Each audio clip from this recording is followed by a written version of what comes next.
छोटी छोटी बात पर मुंह फुलाने वाली जेठानी। ये डेकोरेशन भी हो गई है, केक भी डॉली की पसंद का बना लिया है और यहाँ येलो रोज रख देती हूँ।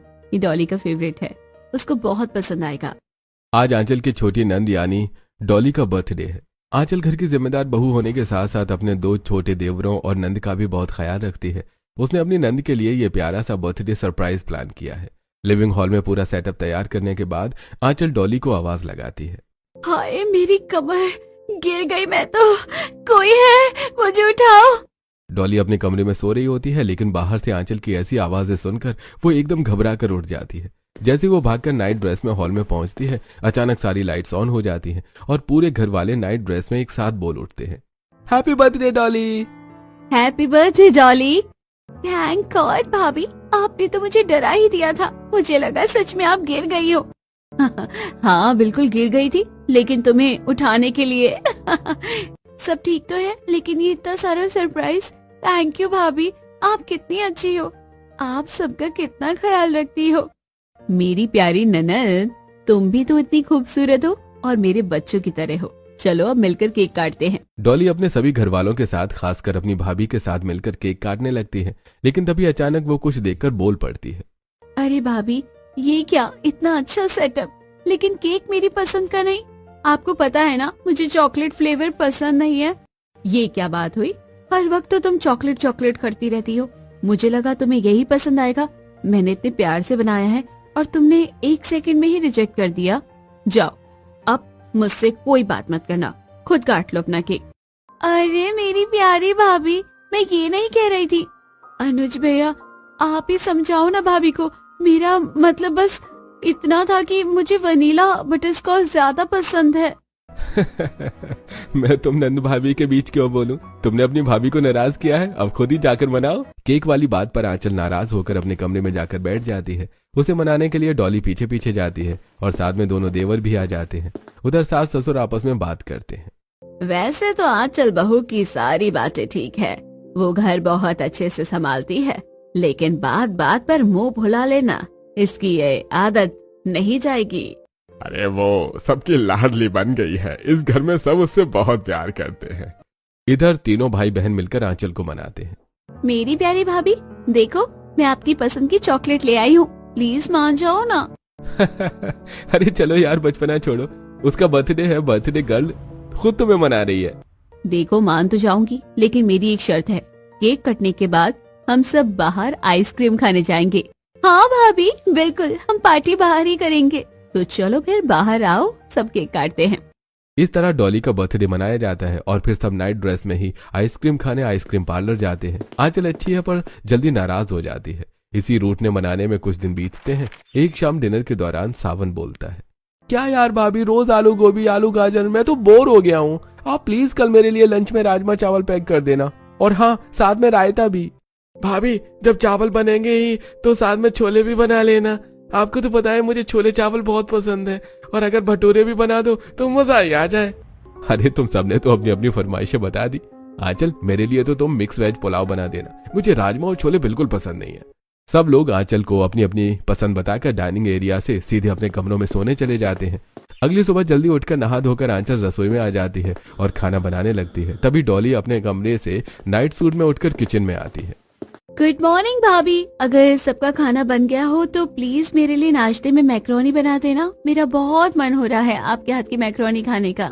बस इतनी सी बात, मैं बना दूंगी, आप तब तक कॉलेज के लिए रेडी हो जाइए, मैं सबके लिए ब्रेकफास्ट बना देती हूँ। आंचल ने तय किए हुए मेन्यू के अनुसार छोले भटूरे राजमा चावल रायता और डॉली के लिए मैक्रोनी बना दी। वो सबको नाश्ता परोसती है। तीनों भाई नाश्ता करके अपना अपना लंच लेकर ऑफिस चले जाते हैं। थोड़ी देर बाद संगीता हॉल में आती है, जहाँ आंचल बैठी हुई फोन चला रही होती है। आंचल बहू, तुझे अपना कमरा साफ करने के लिए कहा था ना, जरा आकर देखना, इसे ही सफाई कहते हैं क्या? संगीता आंचल को अपने साथ हॉल से कमरे में ले जाती है। देखो ना, तुमने ठीक से बेडशीट नहीं बिछाई है और ना ही पर्दे ढंग से धोए हैं, और फर्श भी गंदा पड़ा है। मम्मी जी, मैंने हाथों से इतना रगड़ रगड़ कर धोया, फिर भी पर्दे ऐसे ही हैं। मैंने तो कहा था कि हल्के रंग के पर्दे मत लो, ये जल्दी गंदे हो जाते हैं। अरे तो किसने कहा था हाथ से धोने को, वॉशिंग मशीन में थोड़ा और टाइम डाल देती। किसी को मेरे काम की कोई कदर ही नहीं है। मैं कितना भी काम कर लूं, सब लोग बस कमी निकालते हैं। इतना कहकर आंचल गुस्से में अपने कमरे में चली जाती है। हॉल में बैठा हरपाल सब देख रहे होते हैं। संगीता, ये तो वही बात हो गई ना कि आबेल मुझे मार, तुमने खुद मुसीबत मोल ले ली। अब जाकर मनाओ अपने घर की रोज मनने वाली होली दिवाली को। इतने में डॉली कॉलेज से आ जाती है और हरपाल की बातें सुन लेती है, जिस पर उसे खूब हंसी आती है। मम्मी पापा सही कह रहे हैं, लेकिन आपने भाभी को किस बात पर नाराज कर दिया? चलो खैर, जो भी बात है, फिलहाल तो आप ही उन्हें मना लो। ये कहकर डॉली हॉल से अपने कमरे में चली जाती है। संगीता सीधे आंचल के पास जाती है। देख बहू, जब मैं राजस्थान गई थी ना तेरी बुआ के साथ, तब मैंने वहाँ की फेमस चूड़ियाँ खरीदी थी। मम्मी जी, चूड़ियाँ तो मुझे बहुत पसंद है, लेकिन मैं आपसे चूड़ियाँ क्यों लूं? भला मैं तो आपसे गुस्सा हूँ ना? अरे बेटा, तुझे समझा रही थी, डांट नहीं रही थी। चल गुस्सा छोड़ दे और ये चूड़ियाँ पहन कर दिखा। संगीता प्यार से बातें करती है तो धीरे धीरे आंचल का गुस्सा ठंडा पड़ जाता है और वो मान जाती है। उधर अनुज जब अपना लंच खोलता है तो उसमें राजमा चावल और छोले भटूरे मिलते हैं। शाम को घर आकर वो हॉल में बैठी आंचल से कहता है, आंचल, मैंने तुमसे कहा था ना कि मैं न छोले खाता हूँ और न ही राजमा, फिर भी तुमने मेरे लंच में ये दोनों सब्जी भर दी। अरे तुम्हारी वजह से मुझे आज भूखा रहना पड़ा। आपने कहा था, लेकिन मुझे टाइम नहीं मिला। आप ये देखो कि सुबह सुबह अलग अलग पकवान बनाने में कितना समय लगता है, लेकिन आपको तो मेरी कोई कदर ही नहीं है। अभी थोड़ी देर पहले ही संगीता ने आंचल को मनाया था और अब अनुज ने उसे फिर से नाराज कर दिया। आंचल हर बार की तरह मुंह फुलाकर अपने कमरे में चली जाती है। हॉल में बैठे डॉली, संगीता और हरपाल सब देख रहे होते हैं। बताओ मम्मी, इसमें मेरी क्या गलती है? जब मैं ये दोनों सब्जी नहीं खाता तो उसे मेरे लिए कुछ अलग बनाना चाहिए था ना। बेटा, गलती उसकी भी नहीं है। वो सुबह उठकर इतना सारा काम अकेले कैसे करेगी? अरे हाँ, तुम्हारी माँ सही कह रही है। चलो अब जाकर उसे मना कर लाओ। अनुज अपने कमरे में जाता है और गुस्से में बैठी आंचल को चॉकलेट देकर घुटनों के बल बैठकर उसे मनाता है। लेकिन चॉकलेट से काम नहीं चलेगा पतिदेव, आज तो आपको मुझे शॉपिंग करानी पड़ेगी। हाँ बाबा, ठीक है, कल संडे है, हम सब मिलकर शॉपिंग करने चलेंगे, लेकिन अब तो मान जाओ। शॉपिंग की बात सुनते ही आंचल तुरंत मान जाती है। दोनों बैठकर बातें करते हैं और देखते ही देखते रात हो जाती है। अगली सुबह आंचल किचन में गाना गुनगुनाते हुए खाना बना रही होती है। मेरे सैया सुपरस्टार, मेरे सैया सुपरस्टार, मैं फैन हुई उनकी। तभी सीढ़ियों से उतरता हुआ सावन हॉल में आता है और गाने की आवाज सुनकर मम्मी पापा से पूछता है, क्या बात है मम्मी, आज सुबह सुबह भाभी को कौन सा रिवॉर्ड दे दिया आपने? बड़ी खुश नजर आ रही है। मैंने तो कोई रिवॉर्ड नहीं दिया है, तू जाकर खुद ही पूछ ले। हाँ, पूछना तो पड़ेगा, चलो मैं पता लगाता हूँ। सावन हॉल में किचन में जाता है। अरे भाभी, आज भैया ने कोई सरप्राइज गिफ्ट दिया है क्या आपको? आखिर क्या बात है, इतनी खुश नजर आ रही हो? देवर जी, गिफ्ट तो दिया है, लेकिन मुझे अकेले को नहीं, हम सबको। क्या मतलब हम सबको? मैं समझा नहीं। तुम्हारे भैया ने कहा है कि हम सब मिलकर शॉपिंग करने जाएंगे और फिर बाहर भी घूमने चलेंगे। अरे क्या सच में भाभी? अगर ऐसी बात है तो फिर आप खाना क्यों बना रही हो? हम तो बाहर ही डिनर कर लेंगे। हाँ देवर जी, अगर मैं आपके जैसा दिमाग लाऊं तो ये घर तो चल ही ना पाए। अरे हमें तो बाहर खाना है, मैं मम्मी पापा के लिए खाना बना रही हूँ। चलो तुम फटाफट अक्षय और डॉली को भी बोल दो, मेरा भी किचन का काम खत्म हो गया है, फिर हम शॉपिंग के लिए निकलते हैं। सावन जल्दी से कमरे में जाता है और अक्षय और डोली को शॉपिंग के लिए बोल देता है। थोड़ी ही देर में सब लोग तैयार होकर शॉपिंग के लिए निकल पड़ते हैं। शॉपिंग मॉल पहुंचने के बाद अक्षय एक शर्ट दिखाता है। देखना भाभी, ये शर्ट मुझ पर अच्छी लग रही है ना? अरे देवर जी, ये कलर आप पर नहीं जा रहा, दूसरा वाला देखिए, ये वाला ट्राई करो। आंचल दूसरी शर्ट उठाकर अक्षय को देती है, लेकिन वो अपनी मर्जी से दूसरा रंग उठा लेता है। इसी बात पर आंचल नाराज हो जाती है और अपनी शॉपिंग छोड़कर एक तरफ जाकर खड़ी हो जाती है। डॉली, तुम्हारी शॉपिंग तो हो गई ना? चलो अब इन तीनों को देख लेते हैं, इन्होंने क्या क्या खरीदा है। थोड़ी देर बाद अनुज सबके पास आता है। हाँ भाई, हो गई तुम्हारी शॉपिंग, चलो अब चलें। एक मिनट, आंचल कहाँ गई? भैया, भाभी को तो अक्षय ने गुस्सा कर दिया। यार तूने क्या कर दिया? अब कौन मनाएगा उसे? सुन, उसने अपने लिए कुछ पसंद किया था? हाँ भाभी, अपने लिए ये वाली साड़ी देख रही थी। चलो तुम सब कार के पास चलो, मैं बिलिंग करके आता हूँ। अक्षय वही शर्ट ले लेता है जो आंचल ने पसंद की थी और अनुज आंचल की पसंद की साड़ी खरीद लेता है। नीचे आकर सब मिलकर आंचल को मनाते हैं। भाभी प्लीज मान जाओ ना, देखो मैं आपकी पसंद की हुई शर्ट लेकर आया हूँ। ये देखकर आंचल खुश तो होती है, लेकिन फिर अपनी शर्त रख देती है। ठीक है, लेकिन अब हम आइसक्रीम खाने चलेंगे। शुक्र है आज आइसक्रीम से ही मान गई, गुस्सा देखकर तो ऐसा लग रहा था कि अभी पुशअप लगवाएंगी मुझसे। अरे कहाँ खो गए? जाना नहीं है क्या? जल्दी चलो। सब लोग मिलकर आइसक्रीम खाते हैं। इस तरह दोपहर से शाम हो जाती है, इसलिए सब लोग डिनर करके घर लौटते हैं। आंचल ने अपने सास ससुर के लिए भी हल्का खाना पैक करवा लिया था। इस तरह हंसी खुशी और नोक झोंक के साथ दिन गुजरते रहते हैं। तभी एक दिन घर में पड़ोसन सुनीता की एंट्री होती है। आंचल आंगन में डस्टिंग कर रही होती है और संगीता हॉल में बैठी मसाले साफ कर रही होती है। अरे संगीता बहन, बहू आ रही है तेरी। क्या अब भी घर के काम तू ही करती रहेगी? थोड़ा बाहर निकल जाया कर, तू तो दिखती ही नहीं है। अरे आओ सुनीता बहन, बस क्या ही बताओ बहन, अकेली बहू है और घर में 4-5 लोग हैं, वो भी पूरा दिन लगी रहती है। हाँ ये तो सही कह रही हो, तू बड़ा काम करती है। आंचल बहू, सब कुछ अच्छे से संभाल रखा है इसने, पर इन्हें इतनी कसरत करने की जरूरत ही क्या है? तेरे 2 बेटे और वो भी तो जवान हो रहे हैं, तू अच्छा सा रिश्ता देखकर उनकी शादी क्यों नहीं करा देती? देख बहन, चाहती तो मैं भी हूँ इनकी शादी कर दूं, लेकिन कोई अच्छी लड़की मिल ही नहीं रही। कोई मेरी आंचल की जैसी मिल जाए तो घर को जोड़े रखे। संगीता बहन, तुम भी कमाल करती हो। मुझसे कहा होता रिश्तों की तो मैं ही करा देती। अरे वो अपनी जो पड़ोसन है ना पूनम, उसकी 2 भतीजियां हैं, कितनी सुंदर लड़कियां हैं, 2 बहनें हैं। मैं तो कहती हूँ तुम दोनों का एक ही घर में कर दो। नेकी और पूछ तुम पूनम बहन से बात करो और हमें फोटो भिजवा देना, हम देख कर बताएंगे। इस तरह सुनीता संगीता के दोनों बेटों के रिश्तों की बात पूनम से करती है। पूनम फोटो भेज देती है। लड़कियां सबको पसंद आ जाती हैं और आज सब लोग लड़की देखने गए होते हैं। भाभी आपको कैसी लगी लड़की? देवर जी, एक की नाक थोड़ी तिरछी लग रही है और दूसरी की आंखें छोटी सी। अरे भाभी नहीं, मुझे तो बहुत सुंदर लग रही है। मेरी वाली देखो, खुले बालों में कितनी प्यारी लग रही है। मुझे तो लड़की पसंद है। जब तुम दोनों को पसंद है तो मुझसे क्यों पूछ रहे हो? बोल दो मम्मी जी को। आंचल, अब तुम यहाँ मुंह फुलाकर मत बैठ जाना। वर्षा और जूली दोनों जुड़वा बहनें होती हैं। देखने में एक जैसी शक्ल, लेकिन पहनावे और हेयर स्टाइल से फर्क साफ नजर आता है। जूली थोड़ी मॉडर्न है, मेकअप लवर है और खुले बाल रखती है। वहीं वर्षा सादगी से रहती है। सबको लड़कियां पसंद आ जाती हैं। शगुन देकर शादी की बात पक्की कर दी जाती है। अगले महीने चारों की शादी की तारीख तय हो जाती है। कुछ ही दिनों में शादी आ जाती है। आज सब लोग जूली और वर्षा के लिए लहंगे और कपड़े खरीदने आए होते हैं। भाभी देखो, जूली को इस तरह का लहंगा चाहिए और जो आपने पसंद किया है वो बिल्कुल अलग है। हाँ भाभी, वर्षा ने भी अपने डिजाइन भेजे हैं, एक बार आप ये देख लो। तुम एक काम करो, तुम दोनों को ही ले जाओ शॉपिंग करने, मैं घर जा रही हूँ, खुद अपनी पसंद का ले आना। आंचल नाराज होकर जाने ही वाली होती है, लेकिन हरपाल किसी तरह उसे रोक लेता है। इस तरह सब मिलकर शॉपिंग करते हैं और घर लौट आते हैं। आज आखिरकार दोनों की शादी हो जाती है। आंचल दोनों बहुओं का गृह प्रवेश कराती है। अरे आओ आओ मेरी प्यारी देवरानियां, घर में प्रवेश करो। तुम्हारे आने से तो मुझे हल्का महसूस हो रहा है, आखिरकार मेरी जिम्मेदारियां कम हो जाएगी। भाभी मैं अपनी वाइफ से बिल्कुल काम नहीं कर पाऊंगा, आप अपना काम खुद देखना। आंचल सावन के कान पकड़कर खींचती है। अच्छा बच्चू, जैसे मुझे परेशान करते थे वैसे ही अब मैं अपनी देवरानियों से खूब सेवा करवाऊंगी। अरे बहू, क्या तुम भी इनके साथ मिलकर बच्ची बन गई? इन्हें इनके कमरे में छोड़ आओ, रात बहुत हो गई है, बाकी रस्में कल करेंगे। आंचल वर्षा और जूली को उनके कमरे में छोड़ देती है। सब लोग सो जाते हैं। अगली सुबह हर रोज की तरह आंचल किचन में काम संभालती है, लेकिन आज देवरानियों की अंगूठी वाली रस्म होती है।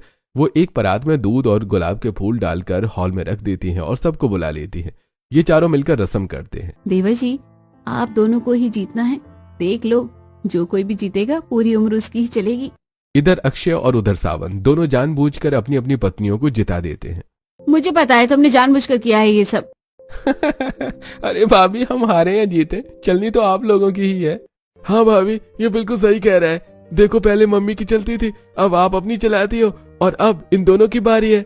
अक्षय की बात सुनकर सब हंसने लगते हैं, लेकिन आंचल को यह बात थोड़ी बुरी लगती है, इसलिए वो अक्षय और सावन से कम बोलने लगती है।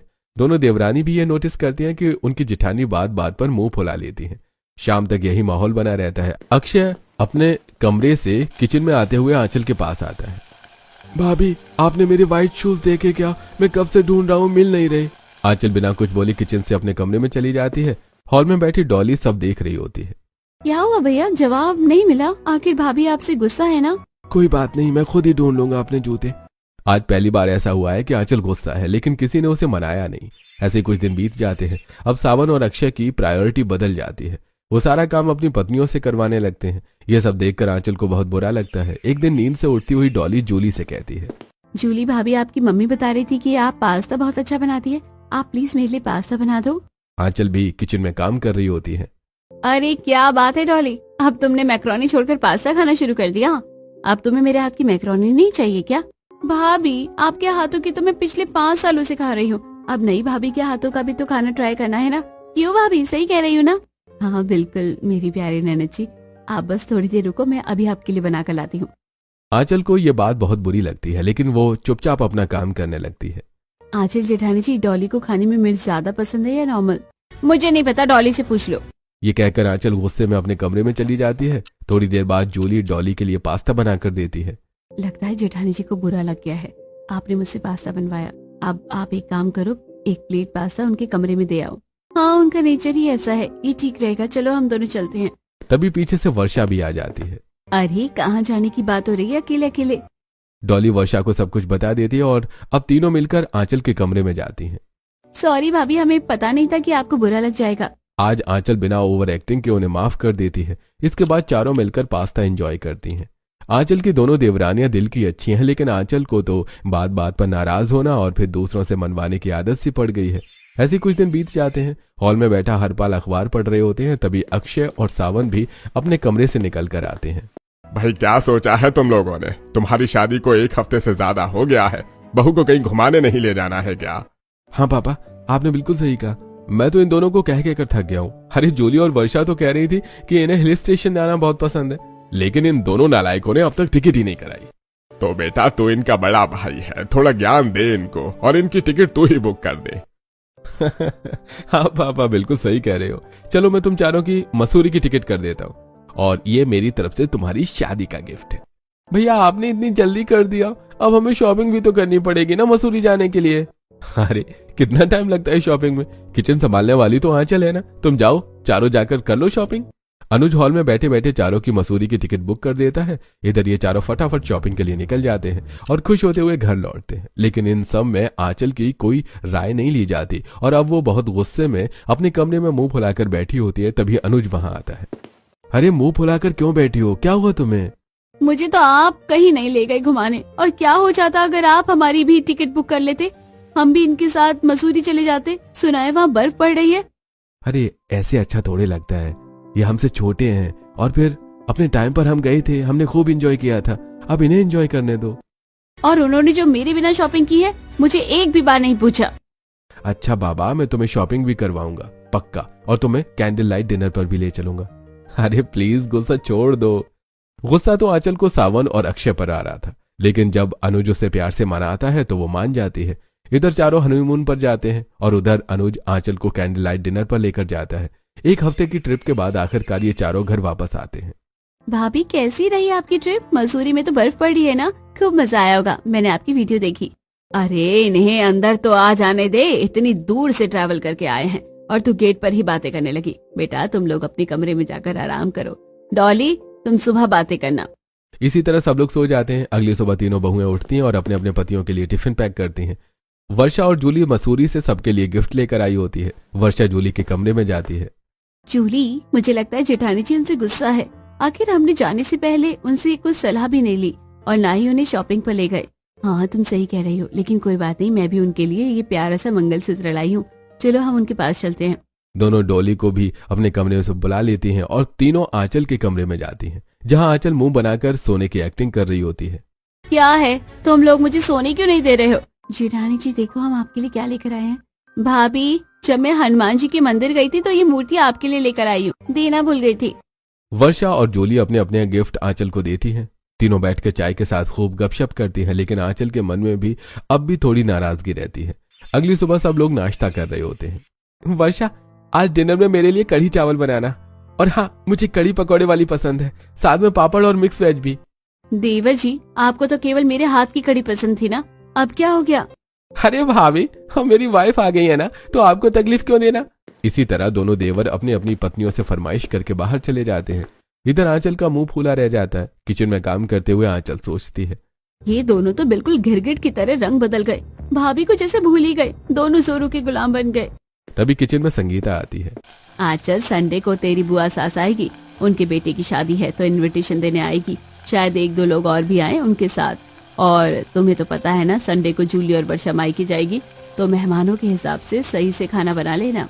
संगीता बोलकर चली जाती है, लेकिन आंचल अपने ही ख्यालों में डूबी रहती है। संडे आ जाता है, आंचल देर से उठती है और सामान्य सा खाना बनाती है। तभी डोरबेल बजती है और घर में मेहमानों की एंट्री होती है। जब संगीता किचन में देखती है कि ढंग से खाना नहीं बनाया तो वो गुस्सा हो जाती है। आंचल, इतनी लापरवाही क्यों? मैंने तुम्हें 2 दिन पहले बताया था, फिर भी मेहमान घर पर बैठे हैं और तुमने कोई ढंग का नहीं बनाया। मम्मी पता नहीं कैसे याद नहीं रहा, दिमाग से निकल गया। अरे जब दिमाग में ही गया नहीं था तो याद कैसे रहता? दिमाग में तो बस गुस्सा और शिकायतें रहती हैं। रहने दो, अब कुछ मत बनाओ, मैं डॉली से कहकर बाहर से ऑर्डर करवा लेती हूँ। आज पहली बार संगीता ने आंचल को इतने गुस्से में डांटा। डॉली खाना ऑर्डर कर देती है, मेहमान खाना खाकर चले जाते हैं, लेकिन संगीता अब आंचल से बात नहीं करती। आंचल को बहुत बुरा लगता है और वो उसे मनाने जाती है। मम्मी, ऐसा भी क्या गुस्सा, कब से आपके सामने बैठी मना रही हूँ, अब मान भी जाओ। तू तो आज पहली बार मना रही है, हम लोग तो दिन में 3-3 बार तुझे मनाते थे, भूल गई? समझाने के बाद सास बहू की नाराजगी खत्म होती है, लेकिन आज आंचल को पहली बार एहसास होता है कि दूसरों को मनाना कितना मुश्किल काम है। कुछ दिन ऐसे ही गुजर जाते हैं। सावन और अक्षय अपनी पत्नियों के साथ व्यस्त रहते हैं, जिससे आंचल को थोड़ी उपेक्षा महसूस होती है। एक शाम अनुज आंचल से बात करता है। आंचल, कल रात मेरी बेस्ट फ्रेंड की शादी है, ऑफिस में मीटिंग है, इसलिए थोड़ा लेट आऊंगा, लेकिन तुम सब कुछ रेडी रखना, गिफ्ट, मेरे कपड़े और खुद भी तैयार रहना। अगली सुबह ऑफिस जाते वक्त भी अनुज उसे याद दिलाता है, लेकिन आंचल का ध्यान कहीं और होता है। किचन में दूध उबल रहा होता है। जेठानी जी, ध्यान कहाँ है आपका? दूध बाहर निकल गया है, तुम ही संभाल लो, मेरे सिर में दर्द है। ये कहकर आंचल अपने कमरे में जाकर लेट जाती है। शाम को अनुज जल्दी जल्दी घर पहुंचता है और देखता है कि न तो आंचल तैयार है, न उसने गिफ्ट लिया है और न ही उसके कपड़े प्रेस हुए हैं। ये सब देखकर अनुज को बहुत गुस्सा आ जाता है। आंचल, ये क्या है? शाम के 8 बज गए हैं, 9 बजे से फंक्शन शुरू है और तुम्हें पता है ना वेन्यू हमारे घर से कितनी दूर है। मैंने तुम्हें 2 बार कहा था सब कुछ तैयार रखना। मेरे दिमाग से निकल गया, मैं अभी कर देती हूँ। अब क्या कर देती हूँ? अब कैसे करोगी? तुमने गिफ्ट भी नहीं मंगाया। अरे उसे डिलीवरी होने में भी टाइम लगेगा। मेरे कपड़े प्रेस नहीं है, तुम खुद भी तैयार नहीं हो। अरे छोड़ो यार, तुम रहने दो, मेरा बेस्ट फ्रेंड है वो, मैं ही उसकी शादी में नहीं जाऊंगा, कितना बुरा लगेगा उसे, लेकिन अब तो चाहकर भी नहीं जा सकता। अनुज आंचल पर बहुत गुस्सा करता है और अपना बिस्तर उठाकर गेस्ट रूम में सोने चला जाता है। आंचल उसे मनाने की बहुत कोशिश करती है, कभी उसके लिए फूलों का गुलदस्ता मंगवाती है, कभी चॉकलेट लाती है, लेकिन अनुज मानने का नाम नहीं लेता। ये सारी बातें घर वालों को भी पता लग जाती हैं। ऐसे ही 2-3 दिन बीत जाते हैं और आंचल बहुत परेशान हो जाती है। जूली, हमें ही कुछ करना पड़ेगा, जेठ और जेठानी जी की नाराजगी तो कुछ ज्यादा ही बढ़ गई है। भाभी, मैं भी आपके साथ हूँ। आपको पता है भैया ने भाभी पर कभी गुस्सा नहीं किया, ये पहली बार हुआ है, वरना हर बार भाभी ही गुस्सा करती है। अब इनका ही पासा उल्टा पड़ गया है। डॉली, तुम टेंशन मत लो, हम इन दोनों को मिलाने का जुगाड़ करते हैं। वर्षा, जूली और डॉली मिलकर गार्डन में एक खूबसूरत सा सेटअप लगाती हैं। चारों तरफ लाइट्स लगती है और बीच में एक टेबल रखी जाती है जिस पर एनिवर्सरी केक होता है, क्योंकि आज आंचल और अनुज की शादी की सालगिरह होती है। गुस्से के चलते इन दोनों को कुछ भी याद नहीं रहता। तीनों बहाने से अनुज और आंचल को आंगन में भेजती हैं। जैसे ही वो वहां पहुंचते हैं, अचानक लाइट्स ऑन हो जाती है और उनके ऊपर फूल बरसने लगते हैं। अनुज गुस्से में वहां से जाने की कोशिश करता है, लेकिन आंचल की साड़ी का पल्ला उसकी वॉच में अटक जाता है। पतिदेव, मुझसे बचकर कहाँ जाओगे? देखो, मेरी साड़ी भी नहीं चाहती कि आप जाएं। कितना रोमांटिक मौसम है और ये खूबसूरत नजारा। अनुज ध्यान से केक को देखता है, उस पर लिखा हैप्पी एनिवर्सरी को देखकर उसका सारा गुस्सा पिघल जाता है। इस पूरे सेटअप को देखकर आंचल भी हैरान रह जाती है, लेकिन वो समझ जाती है कि ये उसकी दोनों देवरानियों और नंद का कमाल है। Happy wedding anniversary my life, my husband.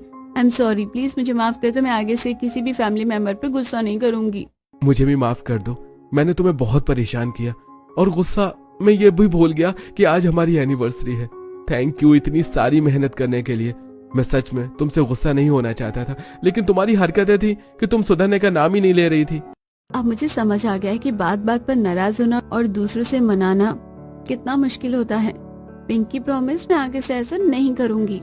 इस तरह अनुज और आंचल का झगड़ा खत्म हो जाता है। दोनों मिलकर अपना एनिवर्सरी केक काटते हैं। थोड़ी देर बाद सारे घर वाले भी वहां आ जाते हैं। आंचल अपनी दोनों देवरानियों को गले लगाती है और उनसे माफी मांगती है। इस तरह घर में एक बार फिर खुशियां लौट आती हैं।